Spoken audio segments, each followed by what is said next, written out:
السلام علیکم ورحمۃ اللہ تعالی وبرکاتہ۔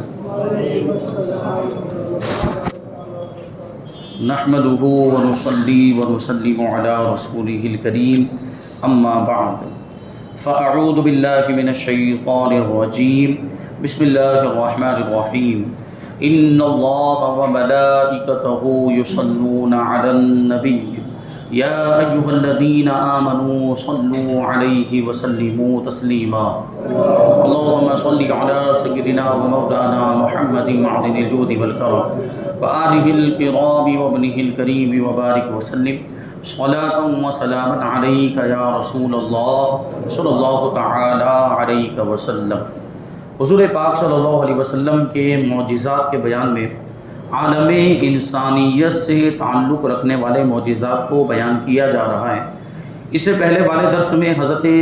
قتادہ رضی اللہ تعالی عنہ کی آنکھ کا واقعہ، حضرت قتادہ بن نعمان رضی اللہ تعالی عنہ کی آنکھ جو تیر لگنے کی وجہ سے رخسار پر بہہ گئی تھی، حضور پاک صلی اللہ علیہ وسلم نے اس آنکھ کے ڈھیلے کو ان کی آنکھ کے حلقے میں رکھ کر اپنا لعاب دہن لگا دیا تو وہ آنکھ دوسری آنکھ سے بھی زیادہ روشن اور خوبصورت ہو گئی تھی۔ آگے ہے قے میں کالا پلہ گرا، یعنی الٹی ہوئی اور اس میں کالا پلہ نکلا، یعنی وہ کتے کا جو بچہ ہوتا ہے اس کو پلہ کہا جاتا ہے، تو الٹی میں یہ کتے کے پلے کا نکلنا یہ بڑی تعجب خیز بات ہے، اور یہ حضور پاک صلی اللہ علیہ وسلم کا معجزہ ہے۔ وہ واقعہ کیا ہے؟ فرماتے ہیں کہ ایک عورت اپنے بیٹے کو لے کر حضور پاک صلی اللہ علیہ وسلم کی بارگاہ میں آئی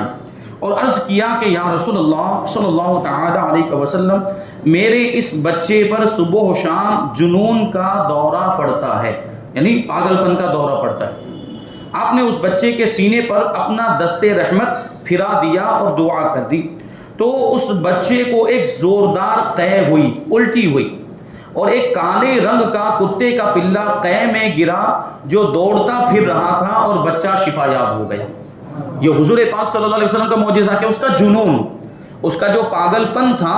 وہ قے میں اس پلے کی شکل میں نکل گیا، کتے کے پلے کی شکل میں وہ قے کے ذریعے سے جنون اور پاگل پن اس کے جسم سے باہر ہو گیا اور وہ شفا یاب ہو گیا۔ حضرت یعلا بن مرہ رضی اللہ تعالی عنہ کا بیان ہے کہ میں نے ایک سفر میں رسول اللہ صلی اللہ علیہ وسلم کے 3 معجزات دیکھے۔ پہلا معجزہ یہ کہ ایک اونٹ کو دیکھا کہ اس نے بلبلا کر اپنی گردن آپ کے سامنے ڈال دی۔ آپ نے اس اونٹ کے مالک کو بلایا اور اس سے فرمایا کہ اس اونٹ نے کام کی زیادتی اور خوراک کی کمی کا مجھ سے شکوہ کیا ہے، لہٰذا تم اس کے ساتھ اچھا سلوک کرتے رہو۔ یہ ایک معجزہ کہ حضور پاک صلی اللہ علیہ وسلم نے وہ بے زبان اونٹ، بے زبان جانور جو بولتا نہیں، حضور نے اس کی بولی کو بھی سمجھ لیا، اس کی فریاد سنی اور اس کی فریاد رسی فرمائی۔ دوسرا معجزہ یہ کہ ایک منزل میں آپ سو رہے تھے تو میں نے دیکھا کہ ایک درخت چل کر آیا۔ درخت چلتا ہے عام طور پر، لیکن یہ حضور کا معجزہ کہ وہ درخت چل کر آیا اور آپ کو ڈھانپ لیا، پھر لوٹ کر اپنی جگہ پر چلا گیا۔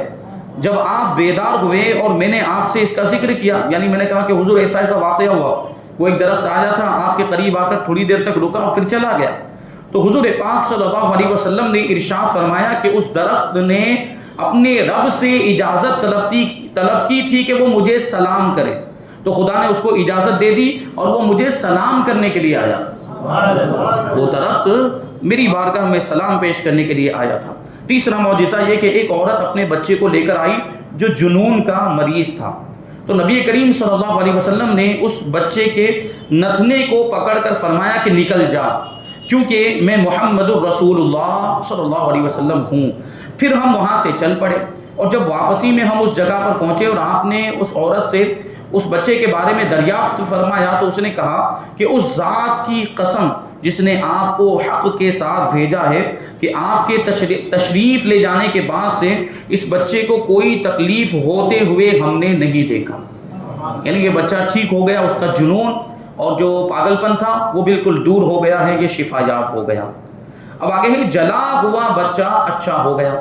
آگ میں جل گیا تھا وہ بچہ، تو حضور پاک صلی اللہ علیہ وسلم نے اس کو اچھا کر دیا وہ کیسے ہوا؟ حضرت محمد بن حاتب رضی اللہ تعالیٰ عنہ ایک صحابی رسول ہیں، یہ بچپن میں اپنی ماں کی گود سے آگ میں گر پڑے اور کچھ جل گئے۔ ان کی ماں ان کو لے کر خدمت اقدس میں آئی۔ دیکھیے وہی بات جو میں نے اس سے پہلے بھی عرض کی تھی کہ صحابہ کرام رضی اللہ تعالیٰ عنہم کا یہ عقیدہ تھا، بلکہ صحابیات کا بھی یہ عقیدہ تھا کہ حضور کی بارگاہ میں ہر درد کی دوا ملتی ہے، ہر تکلیف سے، ہر بیماری سے شفا ملتی ہے۔ تو ابھی بچہ جل گیا تو کہاں لے کر جانا چاہیے؟ ڈاکٹر کے پاس، طبیب کے پاس۔ لیکن وہ صحابیہ وہ حضور کی بارگاہ میں لے کر آئے، بچہ جل گیا تو اس کو بھی حضور کی بارگاہ میں، کہ اس تکلیف کا علاج بھی حضور کی بارگاہ میں ملے گا، ہر درد کی دوا۔ صلی علی محمد، وہ جو ہم پڑھتے ہیں کہ ہر درد کی دوا ہے محمد کے شہر میں، حضور پاک صلی اللہ علیہ وسلم کی بارگاہ میں ہر چیز کی دوا اور ہر تکلیف کا علاج، ہر بیماری کا علاج ہے۔ تو اب وہ لے کر آئی، اور حضور پاک صلی اللہ علیہ وسلم نے بھی یہ نہیں فرمایا کہ یہ تو جل گیا، یہ میرا کام تھوڑی ہے کہ میں اس کو صحیح کروں، درست کروں۔ نہیں، حضور نے یہ نہیں فرمایا، بلکہ کیا ہوا؟ فرماتے کہ آپ نے اپنا لعاب دہن ان پر مل کر دعا فرما دی، اپنا تھوک مبارک نکالا اور جہاں جلا ہوا حصہ تھا اس کے اوپر لگا دیا اور دعا فرما دی۔ محمد بن حاتب رضی اللہ تعالیٰ عنہ کی ماں کہتی ہیں کہ میں بچے کو لے کر وہاں سے اٹھنے بھی نہیں پائی تھی کہ بچے کا زخم بالکل ہی اچھا ہو گیا،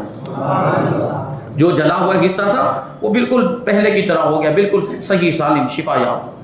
تغیر الفاظ اور چند جملوں کی کمی بیشی کے ساتھ بخاری شریف کی متعدد روایتوں میں اس معجزے کا ذکر ہے کہ حضرت ابو ہریرہ رضی اللہ تعالیٰ عنہ نے اپنے حافظے کی کمزوری کی شکایت کی۔ حضرت ابو ہریرہ حضور کی بارگاہ میں اور کہے میری یادداشت بہت کمزور ہے، مجھے کچھ یاد نہیں رہتا، آپ کی حدیث سے سنتا ہوں لیکن حدیثیں یاد نہیں رہتی ہے۔ حضرت ابو ہریرہ نے یہ بات حضور کی بارگاہ میں عرض کی تو حضور پاک صلی اللہ علیہ وسلم نے ان سے یہ نہیں فرمایا جاؤ بادام کھاؤ یا جاؤ کوئی معجون کھاؤ جو دماغ جس کی وجہ سے قوت یادداشت مضبوط ہوتی ہو، ایسا کوئی معجون کھاؤ یا کوئی ایسی جڑی بوٹی، یہ نہیں بتایا۔ حضور پاک صلی اللہ علیہ وسلم نے حضرت ابو ہریرہ رضی اللہ تعالیٰ عنہ سے فرمایا کہ اپنی چادر پھیلاؤ۔ انہوں نے چادر کو پھیلا دیا، آپ نے اپنا دستے مبارک اس چادر پر ڈالا، یعنی جس طریقے سے ہم کوئی چیز لب بھر کے یوں ڈالتے ہیں نا، جیسے ابھی چاول گیہوں کو ہمیں بھر کر دینا ہو تو ایسے بھر کے ڈالتے ہیں، تو حضور پاک صلی اللہ علیہ وسلم نے بھی ایسے ہی، ہاتھ میں کچھ تھا نہیں ظاہری طور پر، صرف ایسے ہی حضور پاک صلی اللہ علیہ وسلم نے اپنے دستے مبارک کو یوں لب کی طرح بنا کر حضرت ابو ہریرہ کی چادر میں ایسے ہی اونڈیل دیا۔ ایسا محسوس ہوا کہ حضور نے کچھ ڈالا لیکن ظاہری طور پر کچھ نظر نہیں آتا تھا۔ حضور پاک صلی اللہ علیہ وسلم نے اپنے دستے مبارک سے اس چادر میں کچھ ڈالا، پھر فرمایا کہ اب اس کو سمیٹ لو، یہ چادر کو سمیٹ کر اپنے سینے سے لگا لو۔ حضرت ابو ہریرہ رضی اللہ تعالیٰ عنہ کہتے ہیں میں نے ایسا ہی کیا، اس کے بعد سے پھر میں کوئی بھی بات نہیں بھولا، جو بھی حضور پاک صلی اللہ علیہ وسلم سے سنتا تھا سب مجھے یاد ہو جاتا تھا۔ اسی وجہ سے سب سے زیادہ حدیثیں اگر کسی نے روایت کی ہے وہ حضرت ابو ہریرہ رضی اللہ تعالیٰ عنہ،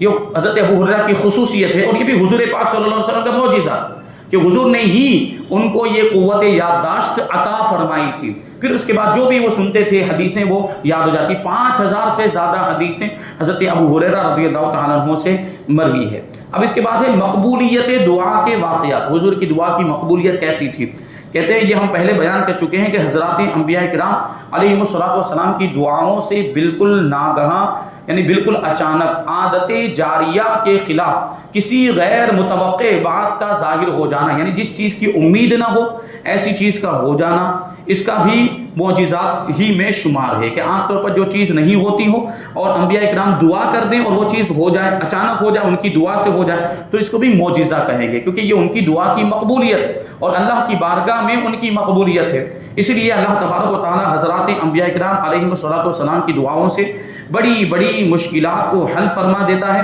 اور قسم قسم کی بلائیں ٹل جاتی ہیں اور بہت سی غیر متوقع چیزیں ظہور میں آ جاتی ہیں۔ چنانچہ حضور خاتم النبیین صلی اللہ علیہ وسلم کے معجزات میں سے آپ کی دعاؤں کی مقبولیت بھی ہے کہ آپ نے جب بھی مشکلات یا طلب حاجات کے وقت خدا کی امداد غیبی کا سہارا ڈھونڈتے ہوئے دعائیں مانگی تو ہر موقع پر اللہ تبارک و تعالیٰ نے آپ کی دعاؤں کے لیے مقبولیت کا دروازہ کھول دیا اور آپ کی دعاؤں سے ایسی ایسی خلاف امید اور غیر متوقع چیزیں عالم وجود میں آ گئی کہ جن کو معجزات کے سوا کچھ نہیں کہا جا سکتا۔ ان میں سے چند معجزات یہاں پر ذکر کیے جاتے ہیں۔ قریش پر قحط کا عذاب، جب کفار قریش حضور اقدس صلی اللہ علیہ وسلم اور آپ کے صحابہ پر بے پناہ مظالم ڈھانے لگے، یعنی بہت زیادہ ظلم و ستم کرنا شروع کر دیا،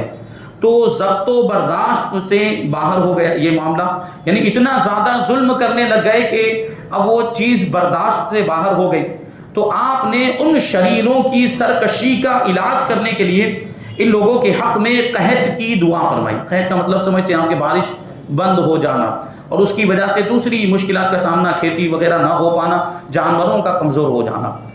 چنانچہ حضور پاک صلی اللہ علیہ وسلم نے جب دعا کی تو اللہ تبارک و تعالیٰ نے ان لوگوں پر قحط کا ایسا عذاب شدید بھیجا کہ اہل مکہ سخت مصیبت میں مبتلا ہو گئے، یہاں تک کہ بھوک سے بےتاب ہو کر مردار جانوروں کی ہڈیاں اور سوکھے چمڑے ابال کر کھانے لگے، یعنی اتنی زیادہ وہ سختی ان پر ڈال دی گئی۔ بالآخر اس کے سوا کوئی چارہ نظر نہیں آیا کہ رحمت للعالمین صلی اللہ علیہ وسلم کی بارگاہ رحمت کا دروازہ کھٹکھٹائیں۔ آخرکار وہ کافر تھے، حضور پاک صلی اللہ علیہ وسلم کی نبوت کا اقرار نہیں کرتے تھے، لیکن یہ جانتے تھے کہ ان کی زبان سے جو نکلتا ہے ویسا ہو جاتا ہے۔ حضور پاک صلی اللہ علیہ وسلم جو دعا کرتے ہیں وہ دعا قبول ہو جاتی، اتنا جانتے تھے، کفار کو بھی یہ بات پتہ تھی۔ تو حضور پاک صلی اللہ علیہ وسلم کی بارگاہ میں حاضر ہوئے، حضور کی بارگاہ میں اپنی فریاد پیش کی۔ چنانچہ ابو سفیان بحالت کفر چند رؤسائے قریش یعنی قریش کے سرداروں کو ساتھ لے کر آپ کے آستانہ رحمت پر حاضر ہوا،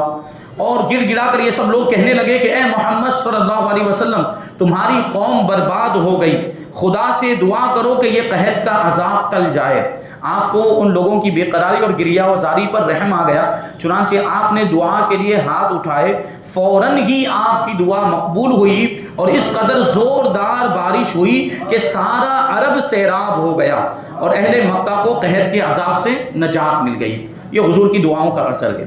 ایک مرتبہ حضور صلی اللہ علیہ وسلم صحن حرم میں نماز پڑھ رہے تھے، مکہ مکرمہ میں خانہ کعبہ میں نماز پڑھ رہے تھے کہ کفار قریش کے چند سرکش شریروں نے بحالت نماز آپ کی مقدس گردن پر ایک اونٹ کی اوجھڑی لا کر ڈال دی۔ یہ ان کی شرارت تھی، اور خوب زور زور سے ہنسنے لگے، معاذ اللہ حضور کا مذاق اڑانے لگے، اور مارے ہنسی کے ایک دوسرے پر گرنے لگے۔ حضرت بی بی فاطمہ رضی اللہ تعالی عنہا نے آ کر اس اوجھڑی کو آپ کی پشت مبارک سے ہٹایا۔ جب آپ نے سجدے سے سر اٹھایا تو ان شریروں کا نام لے کر نام بنام یہ دعا مانگی کہ اے اللہ تو ان سبوں کو اپنی گرفت میں پکڑ لے، اپنے عذاب میں پکڑ لے، اپنی ان سب کا مواخذہ فرما۔ چنانچہ یہ سب کے سب جن لوگوں کا حضور نے اس وقت نام لیا تھا، وہ سب کے سب جنگ بدر میں انتہائی ذلت کے ساتھ قتل ہو کر ہلاک ہو گئے، جن لوگوں کا حضور نے نام لیا تھا۔ تو اللہ کا عذاب ان پر آیا اس طریقے سے۔ اور پہلے مدینہ منورہ کی آب و ہوا کے بارے میں بیان کرتے ہیں کہ پہلے مدینے کی آب و ہوا اچھی نہیں تھی، وہاں قسم قسم کی وباؤں کا اثر تھا۔ جو وہاں پہلی بار آتا، دوسرے علاقوں سے لوگ وہاں جاتے تو بیمار پڑ جاتے تھے، وہاں کی آب و ہوا لوگوں کو راس نہیں آتی تھی۔ چنانچہ ہجرت کے بعد اکثر مہاجرین بیمار پڑ گئے۔ وہ صحابہ جو مکہ مکرمہ سے مدینہ منورہ آئے تھے تو یہاں کی آب و ہوا ان کو راس نہیں آئی، اور وہ سب اکثر صحابہ بیمار ہو گئے، اور بیماری کی حالت میں اپنے وطن مکہ کو یاد کر کے پر درد لہجے میں اشعار پڑھا کرتے تھے۔ ظاہر سی بات، وطن سے ہر کسی کو محبت ہوتی ہے، یہ فطری چیز ہے، اپنے وطن اصلی سے محبت ہونا یہ ایک فطری چیز ہے۔ تو صحابہ کرام، وہ صحابہ جو مہاجرین صحابہ کہلاتے ہیں، وہ مکہ مکرمہ چھوڑ کر آئے تھے، اور مکہ مکرمہ پھر کیسا مقدس شہر ہے، ویسے ہی آدمی کو اپنے وطن سے محبت ہوتی ہے، اور پھر وطن اگر مکہ جیسا ہو تو اور زیادہ محبت ہو۔ تو ان صحابہ کو ویسے ہی محبت تھی، اور ان کو چھوڑنا پڑا تھا اپنا وطن عزیز۔ تو اور پھر دوسری بات یہ ہو گئی کہ یہاں آنے کے بعد قسم قسم کی بیماریاں لگ گئی، تو ان کو اپنا وطن یاد آنے لگ گیا، اور پر درد لہجے میں وہ اشعار پڑھتے تھے اپنے وطن کی یاد میں۔ آپ نے ان لوگوں کا یہ حال دیکھ کر یہ دعا فرمائی کہ الہی مدینے کو بھی ہمارے لیے ویسا ہی محبوب کر دے جیسا کہ مکہ ہمارے لیے محبوب ہے، بلکہ اس سے بھی زیادہ محبوب بنا دے۔